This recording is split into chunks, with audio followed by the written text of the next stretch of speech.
Hi guys, Grand J here and welcome to another one of our videos. Today we'll be going more on to the Opus 7 spoilers. Today's video we'll be talking about some of the new categories that have been introduced in the game and also the Final Fantasy Crystal Chronicles, which technically did come out in the previous set, but I think that this set is where they're really going to be pushed forward. So we're going to be talking about some new interesting cards, about the new interesting categories.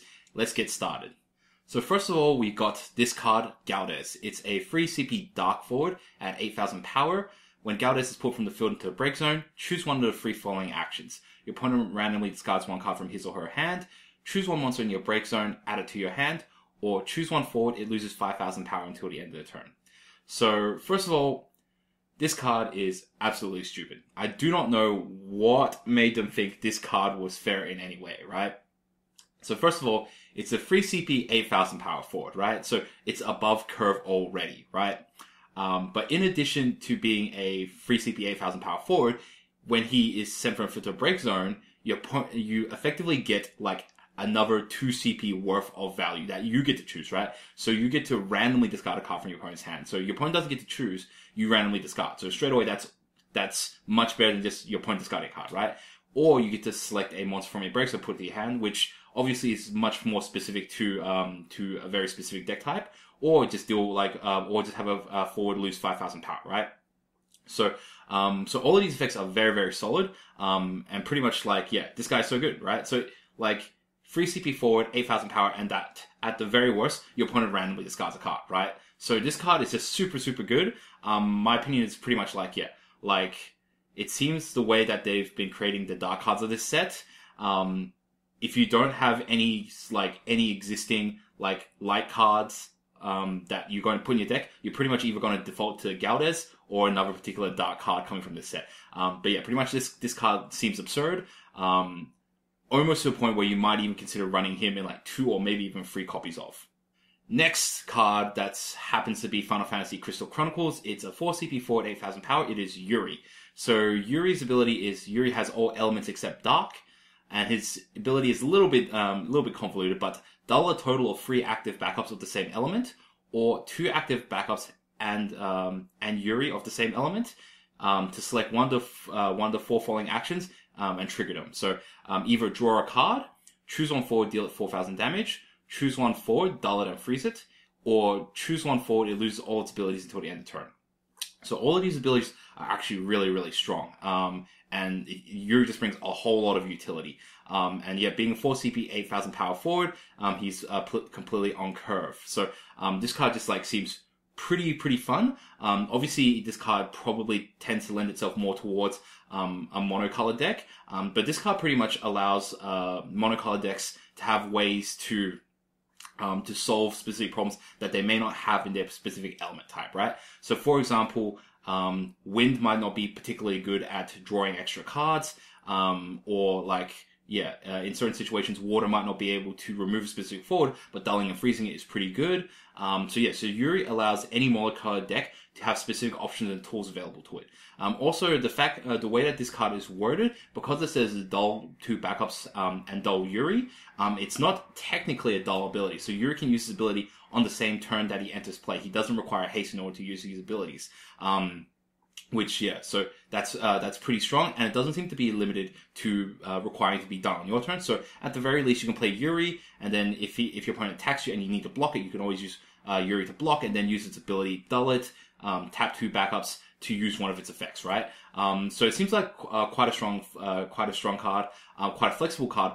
My opinion is that this card is probably going to see more play in Wind, simply because Wind has the greatest ability to just reactivate backups and reactivate its forwards as well. So I potentially see Wind having something like having a Layak on the field. Your opponent attacks you. You use Yuri's ability to draw a card or deal some damage or freeze some stuff. Layak triggers. You reactivate your backup. You reactivate Yuri. You do some stuff, and then you do Yuri's ability again to draw another card, right? So definitely it seems like Yuri is going to be much, much more favored in Wind, and I'm really excited to sort of test him out in that.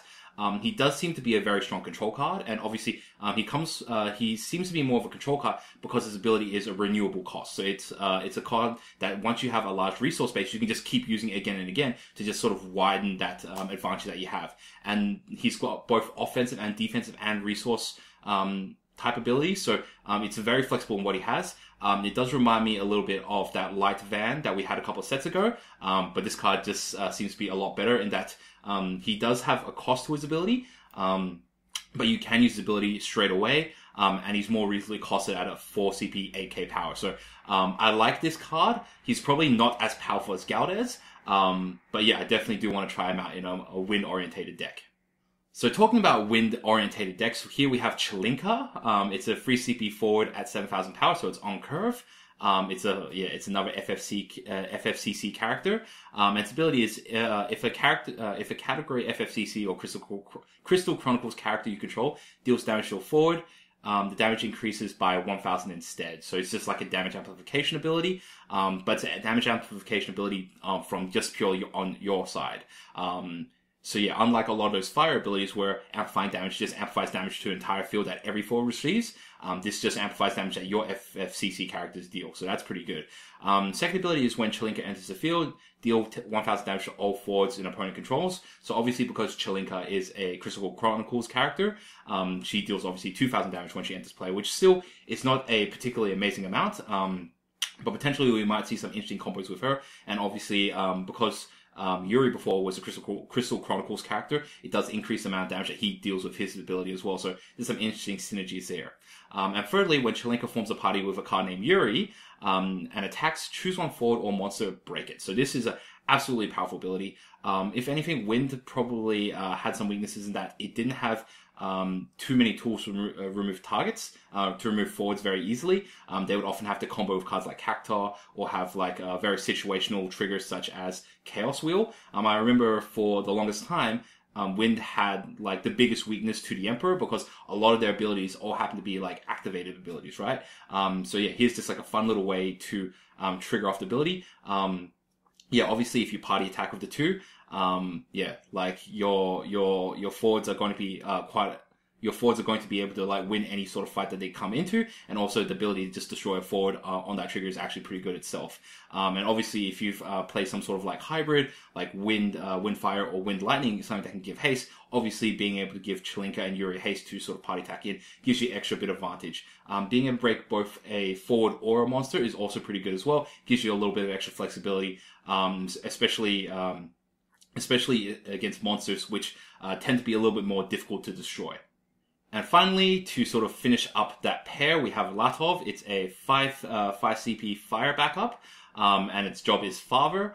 When Latov enters the field, choose one card named Chelinka or Yuri in your break zone, play it onto the field. So at 5 CP, as a 5 CP backup, this is actually pretty cost effective, right? Like when if you consider the fact that if you're just getting a Chelinka back, you're paying for Latov, which is like kind of a 2 CP backup, as well as Chelinka, which is a 3 CP forward. So that's your 5 CP there, right? But you're also getting just like the physical presence of a card. So you're already +2 on it, or +2 CP on it. So yeah, so this is cost effective just for getting Chelinka back. Obviously, if you get Yuri back, because Yuri is 1 CP more expensive, you're getting even more value. So this card's actually very, very good value, for what you're getting. So obviously if you're playing Chelinka, you're obviously playing Yuri, and if you're playing Chelinka and Yuri, you might as well play Latov. Obviously that does lock you into like a fire wind hybrid, but definitely I do think that these cards, if anything, definitely have had synergies in the past, and I definitely think that building this archetype forward is actually a pretty good idea. So to further emphasize this fire and wind archetype that I just spoke a moment ago, is Meath, another Crystal Chronicles card. So it's a 2 CP backup. When it enters play, you may discard a card from your hand. If you do search your deck for a forward with the same cost as a card that you discarded. So this is a very interesting and versatile search card. So obviously it doesn't have to be played in just a Crystal Chronicles deck, and be played in any sort of deck. And yeah, being able to like exchange a card from your hand for a card in your deck of the same cost does have like interesting implications for it, right? So obviously this card seems like it's going to favor searching for forwards that are 3 cost and 4 cost primarily, because that's where like a big bulk of where the cards happen to be. But there definitely are situations where I could potentially see you discarding a 2 CP backup to search for a 2 CP forward if your deck happens to run any of those cards. So this card I think is actually particularly strong. And obviously, if you are building your deck where you do want to open a specific forward early on in the game, having a card like this to search for it within your own color is actually very, very good. I like this card very much. But this is definitely one of those cards where you do have to take a little bit of your deck building considerations into consideration when using this card. So now, moving on to the FFL cards, which is a completely new category in this game, which is Final Fantasy Legends. We have a 2 CP backup, Emperor, Final Fantasy Legends. So when Emperor FFL or a character FFL character, category FFL character you control enters play, choose one forward, of course 5 or more your opponent controls, dull it and freeze it. So this is a very strong ability. Obviously, it targets only very specific forwards, of course 5 or more. So this card is has a very similar effect to what Vayne does in the Ice deck, in that it like hard counters out forwards of cost 5 or more, right? But by itself, this effect is a little bit too situational. There will be kind of 2 reasons why you would want to play this card, right? So one is if there's any sort of synergies where you want to have as many FFL characters on the field at the same time. So that would be one reason to play this card. Alternatively, if the metagame happens to be more heavily geared towards playing larger forwards, such as 5+ cost forwards, or any of those pseudo free CP forwards, like the free CP 7Ks, that are actually 5 CP because they search your deck for a card. If those come more into the meta, then definitely I could see this card seeing potentially more play. But yeah, typically with these sort of specific category type cards, we generally don't see them being playable in the first set that they come out, simply because we haven't received enough cards of that category to really sort of let them build a full deck by themselves. So at this stage, I don't think like this card is particularly playable, both because the metagame doesn't really sort of give it enough value, and also because I don't think that this set will offer enough FFL cards within its own color, or even like in a duo color, to really sort of successfully pull this off. Next we have Agi. It is a 2 CP backup, and this is a really weird and interesting backup. So when Agi is put from the field into the break zone, choose one of the 3 following actions. Choose one forward against haste until the end of turn, choose one forward activated, or choose one backup across 1 in your break zone and put it onto the field. So this is a pretty interesting card. So as a 2 CP backup, it actually does nothing by itself, but obviously when you break it, you do get like a kind of very small effect, right? So obviously this does seem to lend itself towards any sort of strategy where you are breaking your own backups. Like the one that comes to mind immediately is Heroic Lulu. It's that Heroic Lulu from set 1 where you can break backups to deal 5,000 damage to forwards. And obviously this card would be a very good synergy for that. At the very least, you're being able to blow this backup up to get a 1 CP evoker or summoner back from the field back from the graveyard onto the field, which gives you like more fodder to use Lulu's ability. Alternatively, yeah, like there's a whole bunch of other abilities where you sacrifice your backups as a cost to use them, and obviously Agi is a cheap way to basically get 2 shots or 2 backups worth of value out of 1 2 CP backup. So this card is not going to see play unless you build a deck specifically to take advantage of that effect. But yeah, in a deck that does take advantage of that effect, not that there are too many effects that are viable currently that sort of use that sort of strategy. It does seem like a very powerful like card in that archetype. Next we have Vata. It's a 4 CP 8,000 power forward. I think it's probably got like a German pronunciation. It's probably Vata. So it's FFL. Its job is 4 generals, which is kind of interesting. And the four generals seem to have like all similar sort of abilities, right? So Vata's ability is when it enters play, if the costs paid to play Vata from the field is only win CP, activate all win backups you control. So it does seem like the 4 generals, they do have abilities that trigger off when you pay their entry costs with just entire CP of their own color. And obviously, yeah, him being able to reactivate all your backups is really strong. Like obviously this is one of those cards that's stronger in the mid to late game, but obviously Wind is one of those elements that does want to play a lot more backups, because it does scale out and does have a lot of ability to reactivate its backups. So, obviously Wind decks play cards like Bart because they're basically, he's basically a free 5 CP 9k forward, when he enters play, and like Vada, I think is going to be in a similar sort of vein. So yeah, when you have 4 win CP backups, then obviously you just put him in. He's effectively a free 4 CP AK forward. So yeah, so in that regard, I do think he will see play in a mono win deck. Yeah, he just seems like a great inclusion to add straight into the deck. And he's just like a very solid body. Obviously you got to build backups up, but like that's something that Win does very, very well. Moving on to the next of the 4 generals, we have Styx. She is a 5 CP forward at 8,000 power, so it's a little bit below the curve. But when Styx enters the field, choose one forward your opponent controls. If the cost to play Styx was paid using only water CP, return it to its owner's hand. So basically you get a free Leviathan attached to this card if you play it using only water CP. And yeah, it's got a S ability as well. So S, water, dull.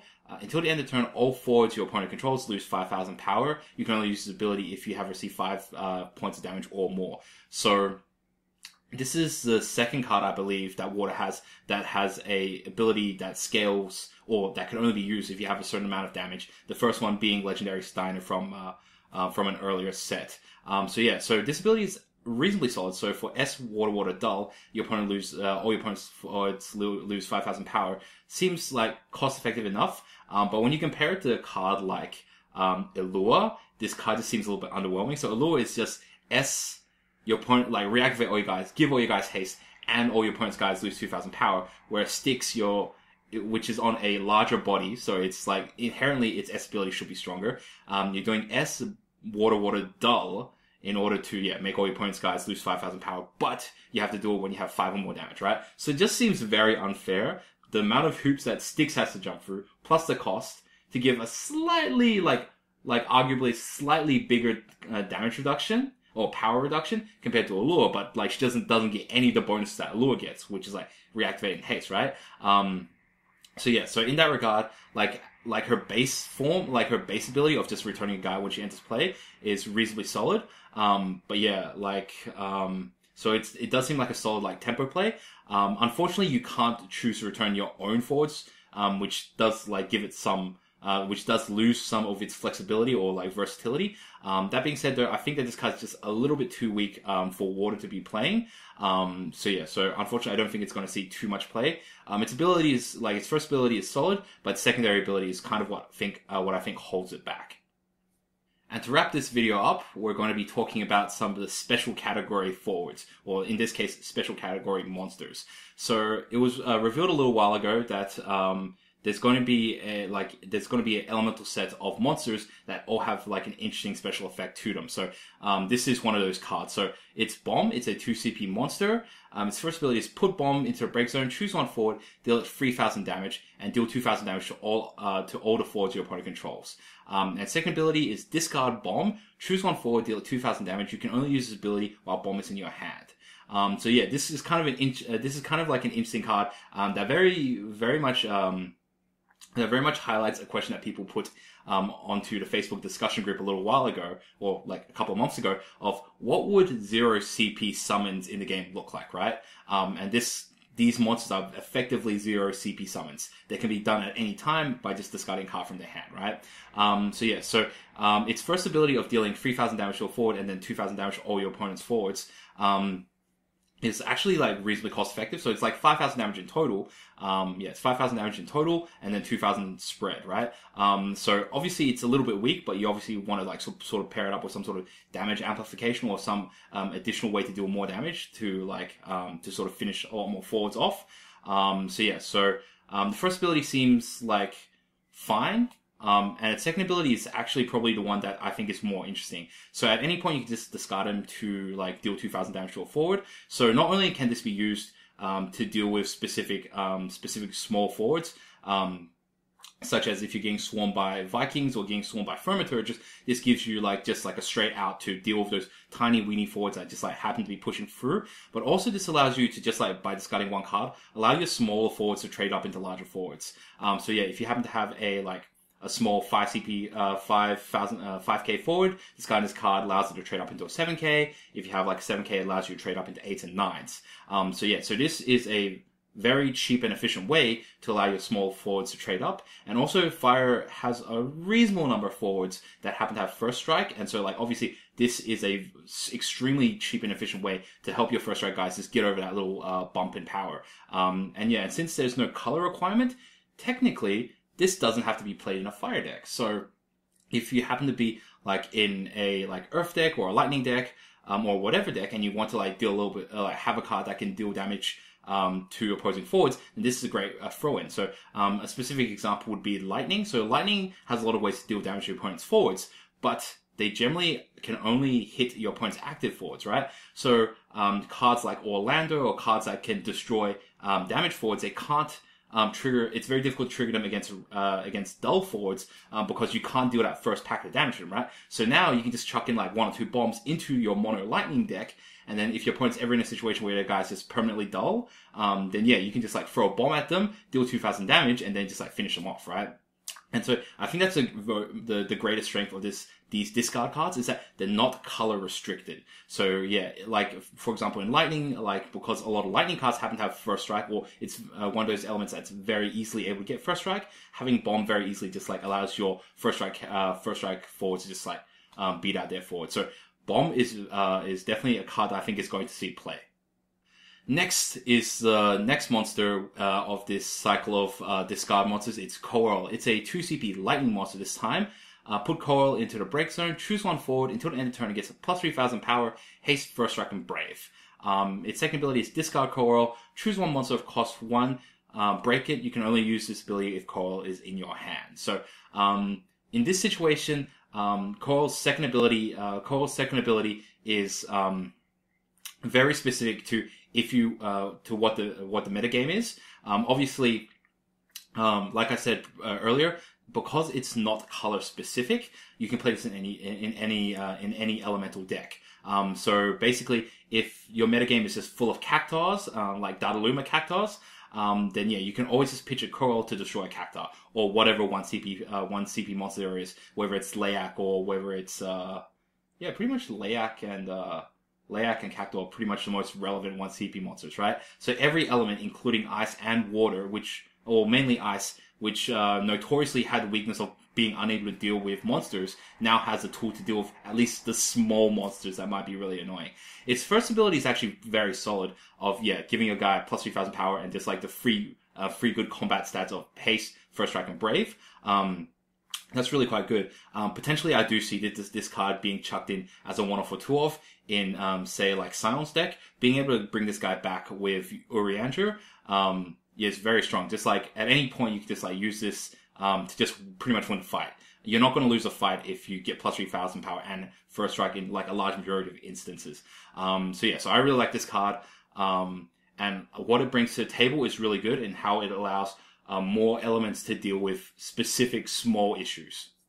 Next, we have Sahajin. It's a 2 CP monster, and again, it follows this cycle. So put Sahajin into the break zone, choose up to 2 forwards you control, activate them. They gain plus 1,000 power until the end of turn. And its discard ability is discard Sahajin, choose 1 forward of cost 1, return it to its owner's hand. You can only use this ability if Sahajin is in your hand.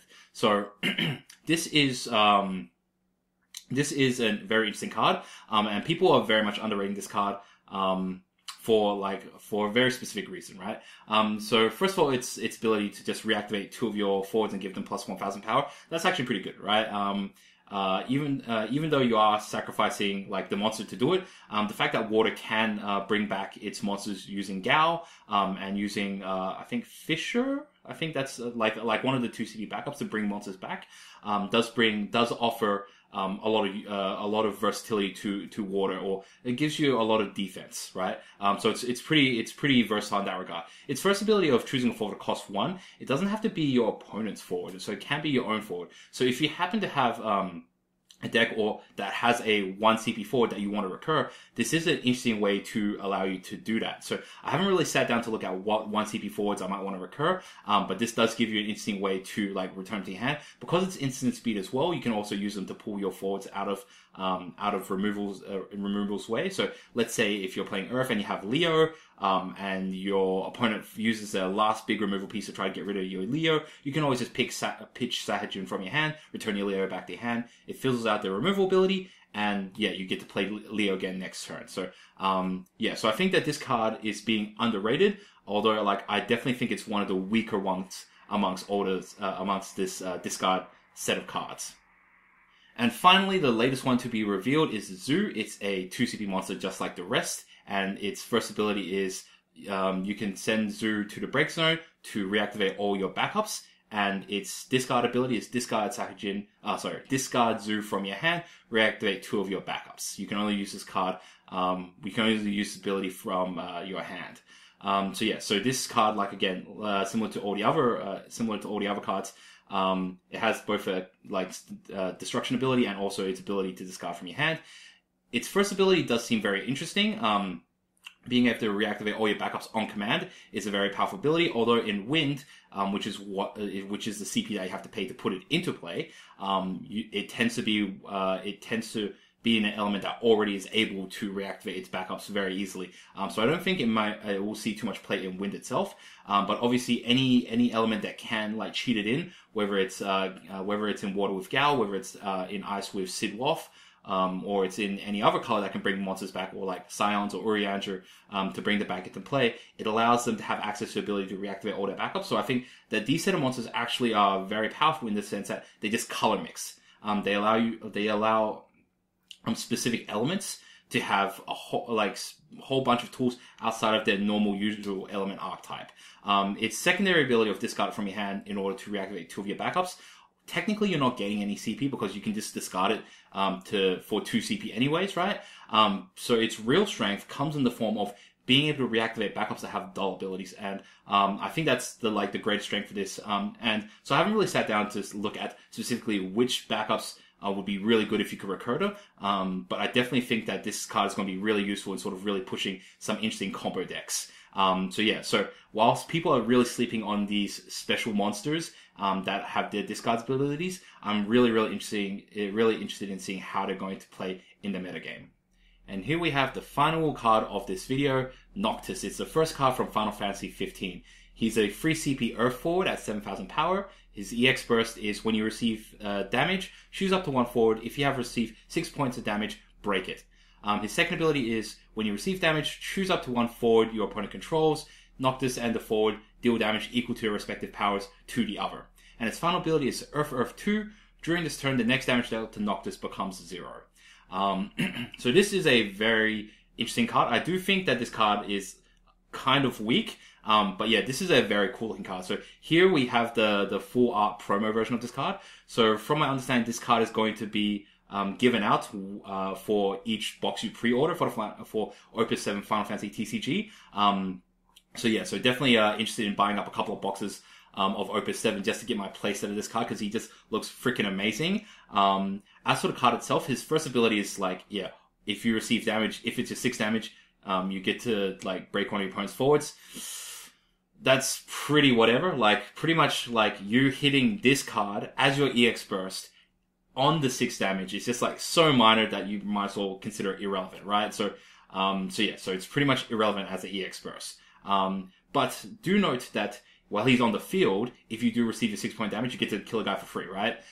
So do note that. So when you receive damage, choose up to 1 forward. If you have received 6 points of damage, break it, right? So yeah, when you do receive that 6-point damage, if you just happen to have Noctis on the field, you get to kill a guy for free, right?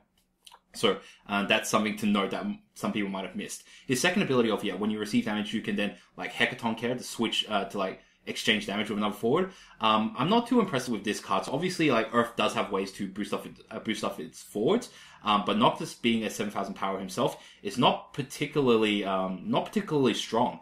And I feel that in a lot of cases, he's either going to trade himself against your opponent's forwards, or he's going to lose fights. It's only situations where, where your opponent has smaller forwards, that this might be relevant. So the only situations I could feel where this ability might be relevant is against ice decks or against Winnie type decks where your opponent might slip through an attacker, either because your guys are dull, and then allows Noctis to deal damage to smaller guys. So this card performs a very similar function to what Earth Dark Knight Heroic Cecil from Opus 1 would do, where whenever you receive damage, deal 5,000 to a forward.